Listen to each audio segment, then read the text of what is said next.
التعدين والطاقة والصناعة في افريقيا. ابطال شباب وبنات اولى اعدادي عاملين ايه؟ يا رب تكونوا في افضل حال دائما وابدا. بينا دلوقتي نشرح الدرس الثاني في الوحدة الثالثة اللي بعنوان التعدين والطاقة والصناعة في افريقيا. يعني كده انا الدرس هيتقسم معايا 3 اجزاء. الجزء الاولاني هتكلم عن التعدين، الجزء الثاني هتكلم عن الطاقة، والجزء الثالث هتكلم عن الصناعة في افريقيا. طيب ده كله النهارده ان شاء الله. ادعي ربنا يسهل ونخلص الدرس. في الاول كده يا صديقي العزيز، هو التعدين نشاط مهم في افريقيا ولا لا؟ اقول لك ايوه طبعا، التعدين نشاط من اهم النشاطات اللي موجوده في افريقيا. طيب ليه؟ اقول لك عشان احنا بنستخرج المعادن من باطن الارض ونبيعها للدول الاجنبيه، وده هيجيب لقاره افريقيا فلوس كتير قوي. يبقى بالتالي المعادن مهمه جدا لقاره افريقيا. لو قال لي سؤال دلل النشاط التعديني مهم لقاره افريقيا، على طول تجاوبني وتقول لي بسبب استخراج المعادن وتصديرها الى الخارج. طيب صديقي العزيز، هو انا في افريقيا عندي معادن كتير؟ اقول لك ايوه طبعا عندي معادن كتير جدا في افريقيا. فين المعادن دي؟ اقول لك منتشره في كل قاره افريقيا. طب ايه الكميه اللي عندي؟ اقول لك انا عندي 30% من الاحتياطي المعدني اللي في العالم. الكلام ده يعني ايه؟ لو العالم فيه 100% من المعادن، قارة افريقيا عندها من المعادن 30%. يبقى قارة افريقيا عندها 30% من الاحتياط المعدني، يعني اللي متخزن في باطن الارض في قارة افريقيا 30% من المعادن اللي موجودة في العالم كله. صديقي العزيز، المعلومة دي مش صعبة. صديقي العزيز، هو أنا عندي سؤال تاني مهم. أنا عشان يبقى عندي نشاط تعديني أنا محتاج إيه؟ أقول لك أنا محتاج عوامل أو مقومات طبيعية ومقومات بشرية. يعني إيه مقومات طبيعية؟ يعني حاجات ربنا وهبها لقارة أفريقيا خلى فيها معادن، وفي حاجات تانية الإنسان بيعملها بتساعده على استخراج المعادن. يبقى لما أجي أكلمك على مقومات النشاط التعديني نوعين، في مقومات طبيعية وفي مقومات بشرية. المقومات الطبيعية والبشرية دول اللي هندرسهم دلوقتي، وركز معايا جدا جدا. المقومات الطبيعية اللي في قارة افريقيا ايه هي؟ اقول لك اول مقوم انك تعمل لايك. ايوه عشان يبقى عندنا معادن اعمل لايك حالا صديقي العزيز على الفيديو ده، ويلا نكمل. المقومات الطبيعية 4 مقومات. اول واحد فيهم هو الموقع الجغرافي. يعني ايه موقع جغرافي؟ اقول لك يعني هو المعدن ده فين. كل ما المعدن كان قريب من المناطق السكنية بقى سهل استخراجه، انما لو المعادن موجودة بعيد جدا عن الاماكن اللي فيها السكان بقى صعب استخراجه، والتكلفة بتاعت استخراجه صعبة. تخيل كده معايا المعدن موجود في مكان بعيد قوي. طب شوف العمال كل يوم هيسافروا مسافة قد ايه؟ طيب بعد كده لما اجي انقل المعدن لمناطق السكان عشان المصانع برضه همشي مشوار قد ايه؟ يبقى كل ما كان المعدن قريب من التجمعات السكنية كان سهل استخراجه، والعكس صحيح. يعني لو المعدن بعيد عن المناطق اللي فيها السكان بقت التكلفة ايه؟ أعلى بكتير جدا. ده الموقع الجغرافي. أفكرك بحاجة، جبال البحر الأحمر اللي موجودة في مصر فيها معادن. أيوة فيها معادن بس بعيدة عن السكان. طيب عشان كده اتأخر جدا استخراج المعادن اللي موجودة في جبال البحر الأحمر، لأن جبال البحر الأحمر بعيد عن المناطق اللي فيها سكان. ويبقى المثال اللي عندي هو جبال البحر الأحمر. يبقى أول عامل طبيعي هو المقاوم الإيه؟ جغرافي. تقول تاني معايا، لو المعدن قريب من المناطق اللي فيها سكان سهل استخراجه، لو المعدن بعيد عن المناطق اللي فيها سكان التكلفة تزيد. المثال جبال البحر الأحمر، مالها؟ اتأخر استخراج المعادن منها لأنها مالها بعيد عن المناطق اللي فيها السكان. تاني عامل صديقي العزيز عشان يبقى في معادن هو نوع الصخور. هي الصخور والحجارة أنواع؟ أقول لك أيوة طبعا أنواع. أنا عندي 3 أنواع من الصخور. في صخور بسميها صخور نارية، في صخور تانية بسميها صخور متحولة، في صخور تالتة بسميها صخور رسوبية. كل نوع من الصخور ده بيبقى فيها نوع من المعدن. يعني مثلا أقول لك الصخور النارية والمتحولة بلاقي فيها معادن زي إيه؟ زي الحديد وزي الذهب وزي الماس وزي النحاس. دي كلها بلاقيها فين؟ في الصخور النارية والمتحولة. تاني، النارية والمتحولة بلاقي فيها معادن زي ايه صديقي العزيز؟ تقول لي على طول يا مستر بلاقي فيها ذهب، نحاس، ماس. طيب دي نارية ومتحولة. طيب النوع التاني من الصخور اللي بسميه صخور رسوبية. الصخور الرسوبية بلاقي فيها معادن زي ايه بقى؟ زي الفوسفات والجبس. يبقى نوع الصخور بيؤثر على نوع المعادن؟ تقول لي ايوه طبعا، نوع الصخور بيؤثر على نوع المعادن. ازاي يعني؟ تقول لي على طول الصخور النارية والمتحولة فيها معادن زي الذهب والنحاس والماس، إنما الصخور الرسوبية فيها جبس وفوسفات. يبقى لو جه سؤال قال لي دلل نوع الصخور يؤثر على المعادن، تقوم قايل اللي انا قلته دلوقتي. الصخور الناريه والمتحوله فيها معادن زي الذهب والنحاس والماس، انما الصخور الرسوبيه فيها فوسفات وجبس. شباب وبنات اولى اعدادي، العامل الثالث اللي بيأثر في التعدين هو حركة القشرة الأرضية. يعني ايه حركة القشرة الأرضية مصر؟ أقول لك إن القشرة الأرضية اللي احنا واقفين عليها دي بتتحرك بشكل مستمر. حركة القشرة الأرضية مع بعضها بيؤدي إلى تكوين معادن زي مثلا إيه؟ عروق الذهب. في حاجة اسمها عروق الذهب، يعني الذهب بيبقى موجود في جبال وفي بطن الأرض على شكل عروق. العروق دي اتكونت بسبب حركة القشرة الأرضية. يبقى كلما كانت هناك حركة في القشرة الأرضية ده يساعد في ايه؟ تقول لي على طول بيساعد في تكوين المعادن، مثل تقول لي عروق الذهب. يبقى العامل الثالث اللي بيأثر في تكوين المعادن تقول لي على طول يا مستر هو حركة القشرة الأرضية. تساعد حركة القشرة الأرضية في تكوين بعض المعادن زي عروق الذهب. العامل الرابع في تكوين ومقومات استخراج المعادن هي كمية الاحتياط المعدني. يعني ايه كمية الاحتياط المعدني؟ اقول لك انا لو عندي منجم فيه شوية معادن قليلة ومنجم تاني فيه معادن كتير، طيب كده تقول لي هسألك سؤال، مين اللي نبدأ بيه الأول؟ اللي فيه قليل ولا فيه كتير؟ أقول لك اللي فيه كتير. طب ليه؟ تقول لي عشان هشتغل فيه كتير والمصاريف اللي هصرفها على المنجم مش هتخلص بسرعة، ده أنا هفضل شغال في المنجم فترة كبيرة. يبقى الاحتياط المعدني بيؤثر في المعادن. أيوة بيؤثر في المعادن. إزاي يا صديقي العزيز؟ تقول لي على طول كمية الاحتياط المعدني تساعد في استدامة المنجم. لو الاحتياطي قليل، يعني الكمية اللي في المنجم دي قليلة، يبقى أنا هصرف كتير بس الربح قليل. إنما المنجم اللي فيه معادن كتير أنا هصرف كتير بس الربح أكبر. يبقى كمية الاحتياط المعدني تؤثر في عملية الإنتاج. يبقى في حاجة اسمها مناجم مجدية اقتصادية ومناجم غير مجدية اقتصاديا، بمعنى المنجم اللي فيه معادن قليل غير مجدي اقتصادي، انما المنجم اللي فيه معادن كتير مجدي جدا اقتصادي. يبقى كده صديقي العزيز انا دلوقتي شرحت لك ايه؟ تقول لي انا شرحت لك المقومات الطبيعية في عملية التعدين اللي هي ايه؟ تقول لي عندي 4 مقومات طبيعية. اول مقوم هو المقوم الجغرافي. لو المنجم قريب من المناطق السكنية يوفر، لو المنجم بعيد صعب زي جبال البحر الأحمر. تاني مقوم نوع الصخور، وقلنا ان في صخور فيها معادن وصخور تانية فيها معادن تانية زي النارية والمتحولة، ودي كان فيها معادن زي الذهب والنحاس والماس، انما الرسوبية فوسفات وجبس. تالت حاجة حركة القشرة الأرضية بتساعد في تكوين المعادن زي عروق الذهب. رابع حاجة كمية الاحتياط المعدني.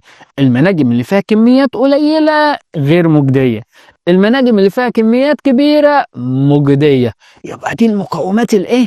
طبيعية في عملية ايه؟ التعدين. طب ما تيجي بقى على المقومات البشرية. المقومات البشرية برضو 4 مقومات. أول مقوم هو الأيدي العاملة. مالها الأيدي العاملة؟ أقول لك الأيدي العاملة لو مدربة وعندها خبرة كبيرة ده يساعد في عملية التعدين ويحقق ربح أعلى، إنما الأيدي العاملة لو مش مدربة ده يحقق ربح أقل. يبقى هي دي أول عنصر اللي هو إيه؟ الأيدي العاملة. ماله الأيدي العاملة؟ تقول لي لو مدربة وعندها خبرة إنتاجية كبيرة، إنما لو في واحد مش عارف يشتغل هينتج إزاي؟ يبقى الإنتاجية قليلة. يبقى أول عامل بشري هو إيه؟ تقول لي على طول صديقي العزيز هو الأيدي العاملة. إذا كانت مدربة وعندها خبرة إنتاجية كبيرة، مش مدربة إنتاجية قليلة. تاني عامل بشري هو وسائل النقل. مال وسائل النقل يا مستر؟ اقول لك صديقي العزيز، وسائل النقل دور مهم جدا في عمليه التعدين. ركز كده معايا، انا دلوقتي محتاج انقل العمال من المنطقه اللي هم قاعدين فيها للمنجم، مش محتاج طريق؟ محتاج طريق اكيد. طيب انا كمان المنجم مش محتاج انقل منه المعدن للمصنع، طب ده مش محتاج طريق؟ محتاج برضه طريق. او حتى لو انا عايز انقل المنجم للموانئ عشان ابيعها واصدرها، طب انا مش محتاج طريق؟ محتاج طريق برضه. يبقى عملية التعدين بتبقى محتاجة وسائل نقل، لا اما نقل العمال، لا اما نقل المعدن للمصانع، لا اما نقل المعدن الى الموانئ. يبقى دي كلها محتاجة وسائل نقل. يبقى وسائل النقل مهمة، تقول لي من أهم المقومات البشرية في عملية التعدين هي توافر وسائل النقل. ثالث عامل بشري محتاجه عشان يبقى عندي تعدين هو رأس المال. ماله رأس المال؟ يعني الفلوس. وعملية التعدين محتاجة فلوس؟ أيوة طبعا محتاجة فلوس كتير جدا. محتاجة فلوس ليه؟ أقول لك محتاجة فلوس عشان أشتري المعدات اللي هبدأ بيها عملية التعدين. عملية التعدين دي محتاجة آلات، والآلات دي غالية جدا. يبقى دي أول حاجة، أنا محتاج آلات عشان أعمل عملية التعدين. كمان مد خطوط المواصلات اللي أنا اتكلمت عليها من شوية، ما عشان يبقى عندي طريق أصلا أنا محتاج إيه؟ محتاج فلوس.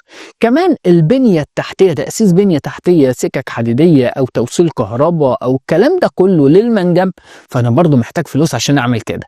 يبقى بما تفسر أهمية رؤوس الأموال في عملية التعدين، تقول لي أول حاجة أنا محتاج رؤوس الأموال عشان اشتري معدات، او عشان امد خطوط المواصلات، او كمان عشان اعمل بنية تحتية. يبقى رؤوس الاموال مهمة في عملية التعدين زي ما كلمتك صديقي العزيز. رابع حاجة في عملية التعدين هي التقدم العلمي والتكنولوجي. هو التكنولوجيا لها علاقة بعملية التعدين؟ تقول لي ايوه طبعا يا مستر، انا اصلا عشان احدد مكان المنجم ده انا محتاج تكنولوجيا متطورة جدا. ازاي؟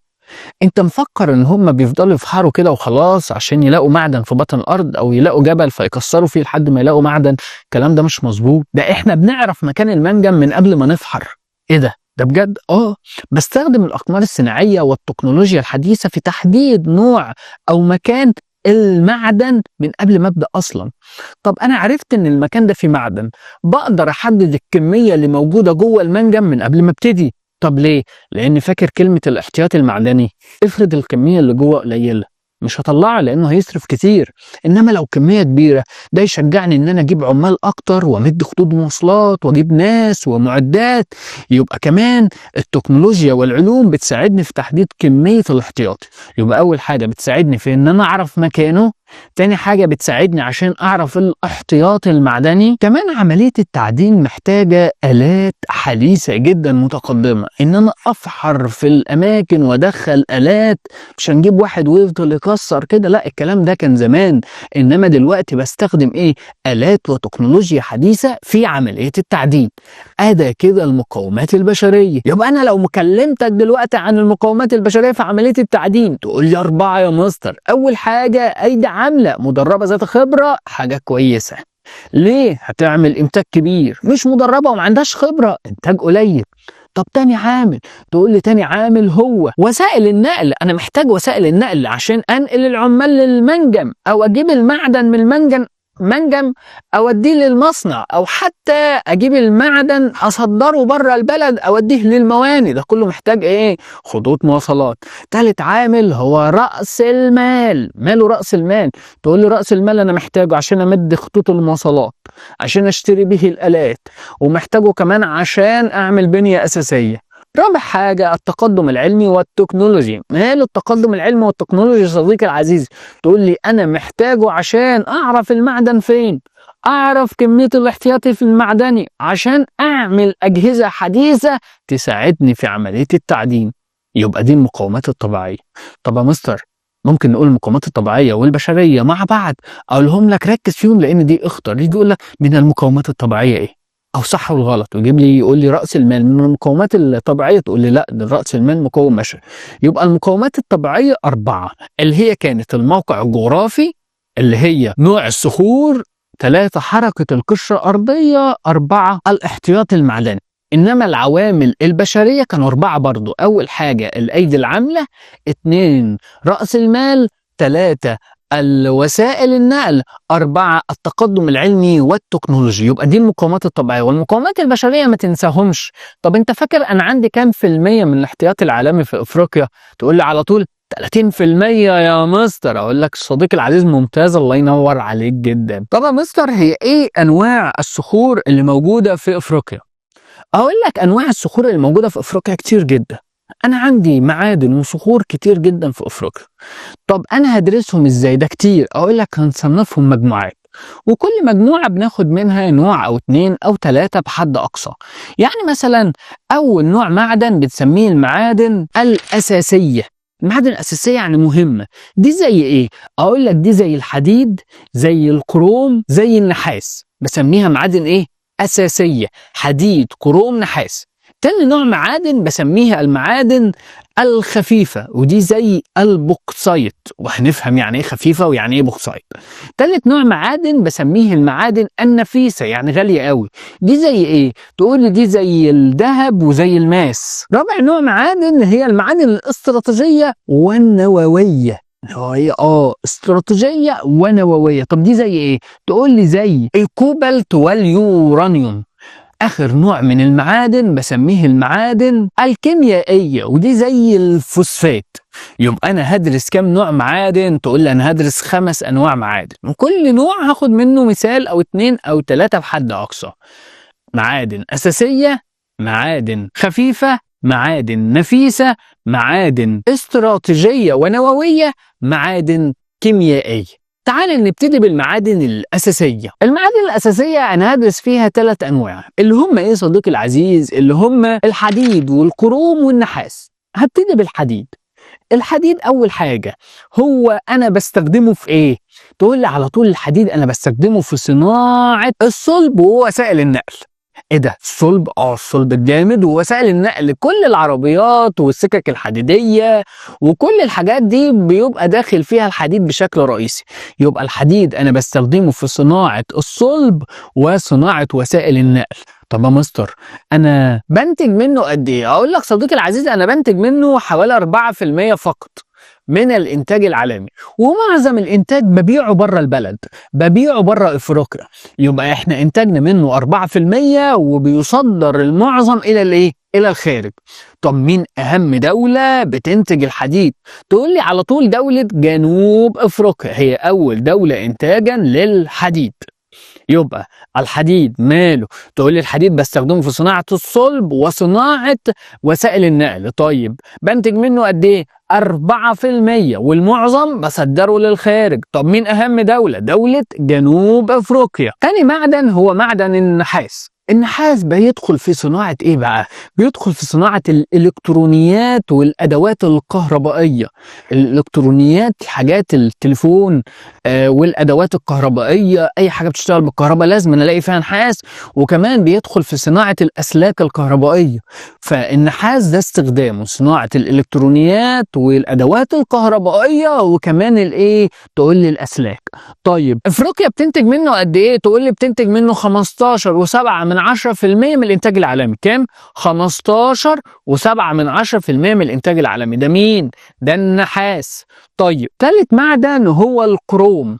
الكروم بيدخل في صناعة ايه ده بقى؟ اقول لك ده بيدخل في صناعة الصلب برضه. يعني هو والحديد بيعملوا مع بعض الصلب. كمان بيدخل في صناعة الطوب الحراري. الطوب الحراري والصلب بيدخل في صناعتهم مين؟ الكروم. يبقى الكروم بستخدمه في ايه؟ تقول لي صناعة الحديد والصلب، كمان صناعة الطوب الحراري.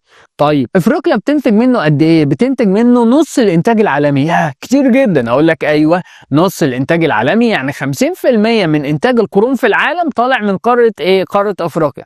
طب مين اهم دولة بتنتجه؟ دولة جنوب افريقيا هي الاولى افريقيا وعالميا. يعني افريقيا، جنوب افريقيا هي أول دولة في أفريقيا وأول دولة في العالم إنتاجا للكروم. يبقى أنا كده خلصت المعادن الأساسية. تاني نقولهم سريعا كده. المعادن الأساسية 3: الحديد والنحاس والكروم.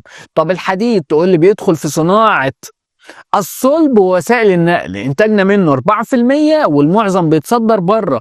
طب مين أهم دولة؟ دولة جنوب أفريقيا. طب يا مستر النحاس، تقول لي النحاس بيدخل في صناعة الإلكترونيات والأدوات الكهربائية والأسلاك، وبنتج منه كام؟ 15.7%. بعد كده الكروم بيدخل في صناعة الحديد والصلب، وبيدخل كمان في صناعة الطوب الحراري. طب بنتج منه قد إيه؟ 50%. طيب معنى كده ان انا مين اهم الدول؟ تقول لي اهم الدول في افريقيا وفي العالم هي دولة جنوب افريقيا. أدا المعادن الأساسية. ليه اتسمت أساسية؟ لأنه لا غنى عنها. أنت حاجة من الثلاثة دول ما بتستخدمهاش؟ أكيد بنستخدمها. طب صديقي العزيز، تعالى بقى على المعادن الخفيفة. تعالى المثال اللي هندرسه في المعادن الخفيفة هو البوكسايت. ايه البوكسايت ده يا مستر؟ اقول لك البوكسايت هو المادة الخام لمعدن تاني اسمه الألمونيوم. الألمونيوم، الألمونيوم ليه ميزة انه خفيف وسهل يتشكل. خفيف وسهل يتشكل، عشان كده بيدخل في صناعات مهمة جدا زي صناعة الطائرات وكمان صناعة السيارات. يبقى البوكسايت بطلع منه الألمونيوم، والألمونيوم ده بيتميز ان هو خفيف وسهل تشكيله، عشان كده بيدخل في صناعة مين بقى؟ تقول لي بيدخل في صناعة الطائرات والسيارات. طب انا بنتج منه قد ايه في افريقيا؟ بنتج منه ربع انتاج افريقيا. كام؟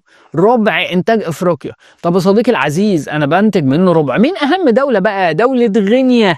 دولة غينيا هي اول دولة في افريقيا انتاجا للبوكسايت.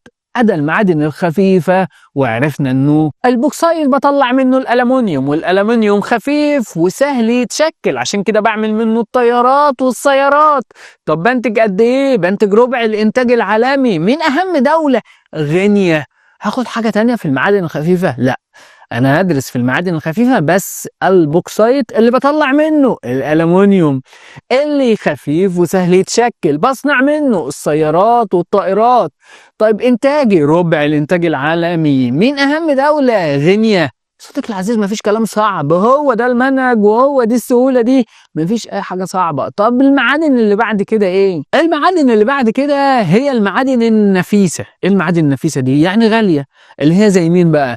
تقول لي اللي هي زي يا مستر الذهب والماس. في اغلى من كده؟ مفيش. الذهب والماس. طيب الذهب والماس ما تيجي نعرف عنهم كم معلومة مش كتير. أول حاجة الذهب بيدخل في صناعة إيه؟ أول حاجة بيدخل في صناعتها هي الحلي، الخواتم والحلقان والأساور، الحلي.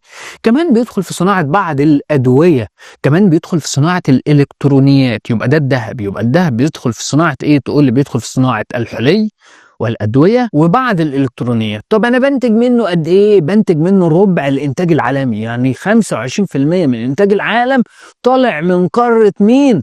قارة أفريقيا، القارة بتاعتنا يا صديقي العزيز. طب مين أهم دولة منتجة؟ مدينة غانا. دولة غانا هي أول دولة في أفريقيا إنتاجا للذهب. يبقى الذهب بيدخل في صناعة، تقول لي أيوه، الحلي والأدوية وبعض الإلكترونيات. بنتج منه قد إيه؟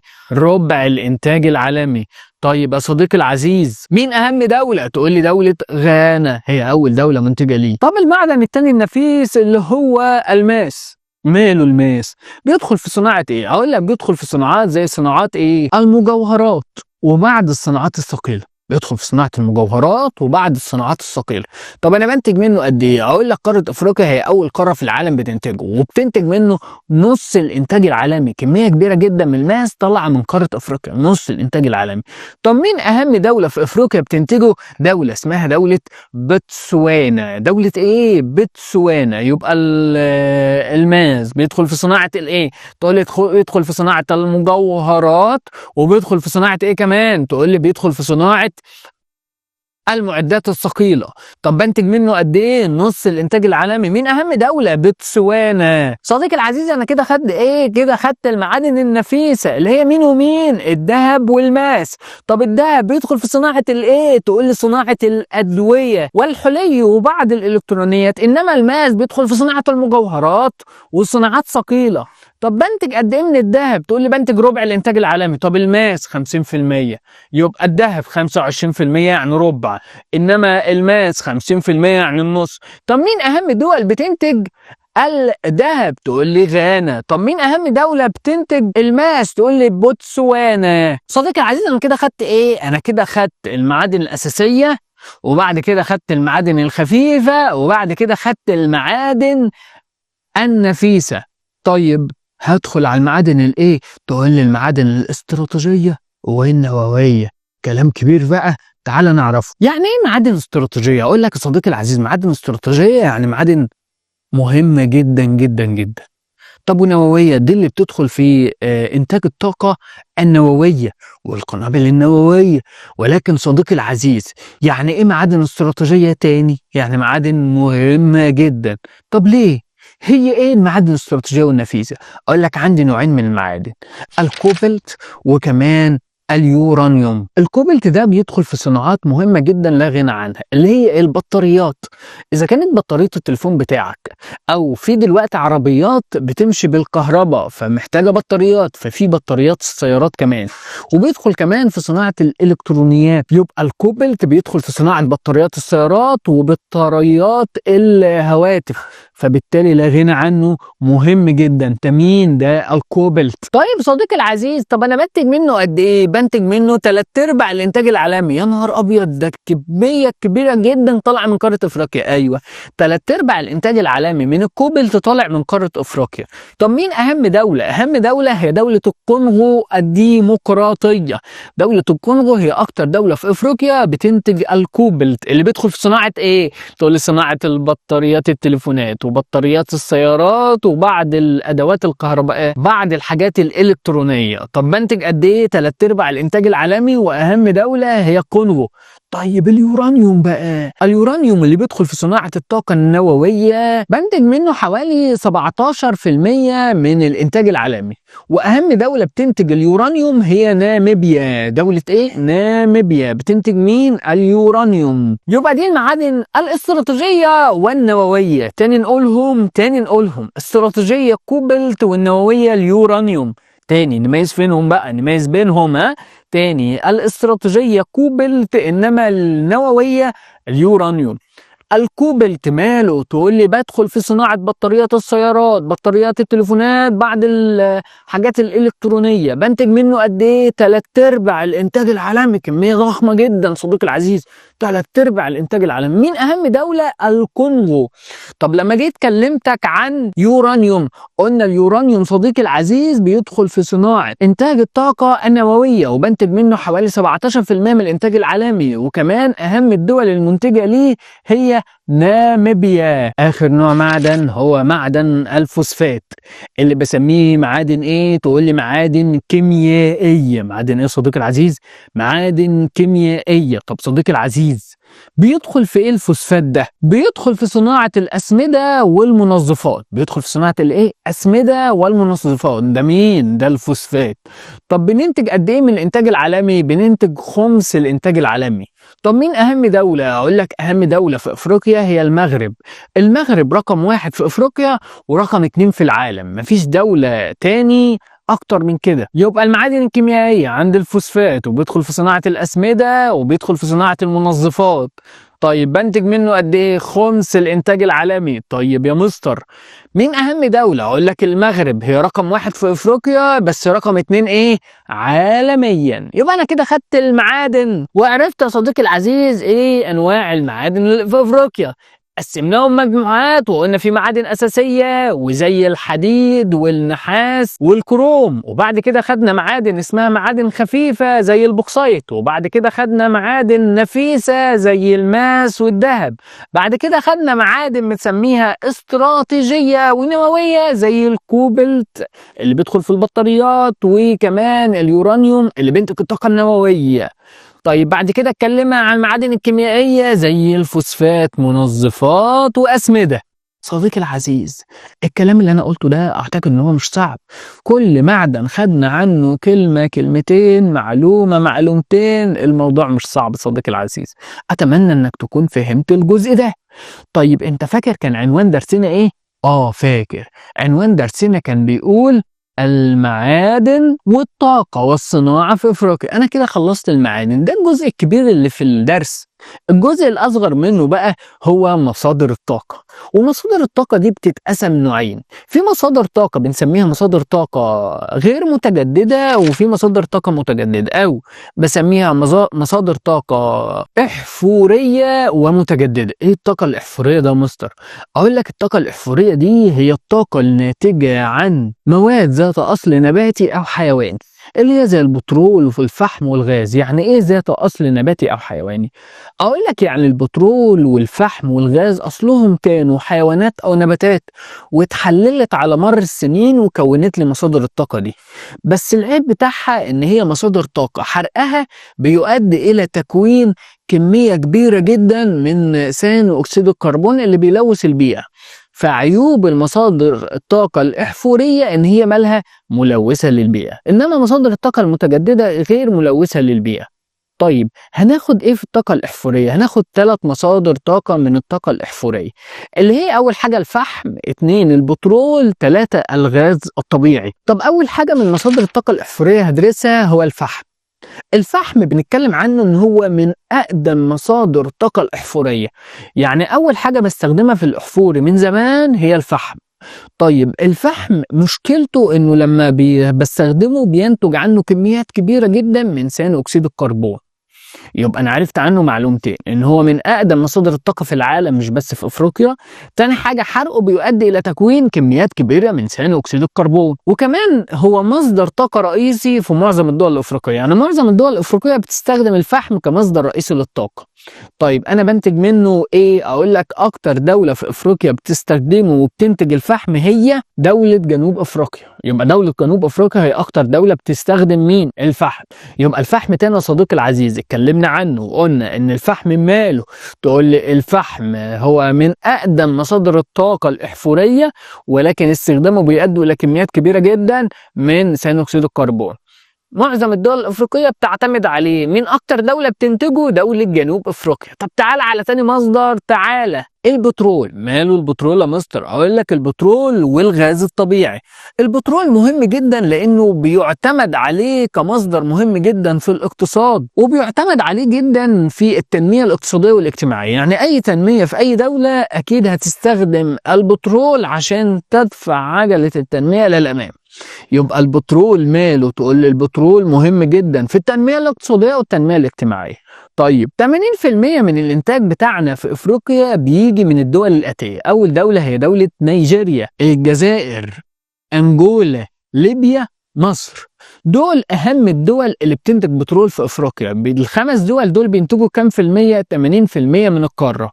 انتاج القارة 80% منه جاي منين؟ تقول لي جاي لي من نيجيريا، الجزائر، انجولا، ليبيا، مصر. بينتجوا كام؟ 80%. ومرتبط به التنميه الايه؟ تقول لي مرتبط به التنميه الاقتصاديه والتنميه الاجتماعيه. طيب مصادر الطاقه المتجدده، اقول لك مصادر الطاقه المتجدده هي 3: الطاقه الشمسيه وطاقه الرياح والطاقه الكهرومائيه. ودول هناخدهم ان شاء الله مع الجزء اللي جاي في الدرس، والثلاثه دول باذن الله هناخدهم في الجزء الثاني مع باقي الدرس. صديقي العزيز اتمنى انك تكون فهمت الجزء ده، اتمنى انك تكون بتشجعني عشان اكمل المنهج معاك زي ما ناس كتير طلبت مننا ان احنا نكمل. اتمنى ان انا اشوفك على خير دائما وابدا في سلام. بس ما تنساش تكون عملت لايك، وكمان ما تنساش تروح لصفحتنا على الفيسبوك، او لو حضرتك محتاج اي دعم او اي شرح او اي جزئية انا مستنيك. كمان ما تنساش ان احنا بنقدم دروس اونلاين باسعار كويسة جدا، وبنقدم دروس اونلاين خاص برايفت او مجموعات، والمجموعات صغيره جدا وتكلفتها مش كبيره جدا. اسال عن العروض واسال عن التفاصيل، موجودين في صفحتنا على الفيسبوك، ولينك التليجرام هنسيبه، ولينك الواتس اللي تقدر تتواصل بيه معايا هسيب ده كله في الوصف. اتمنى ان اشوفك بتكلمني وبتتابع معايا في اي جزئيه انت محتاج ان انا اشرحها لك. صديقي العزيز طالب او ولي امر في سنه اولى اعدادي، الى اللقاء في درس جديد. اشوفك على خير، سلام، الى اللقاء.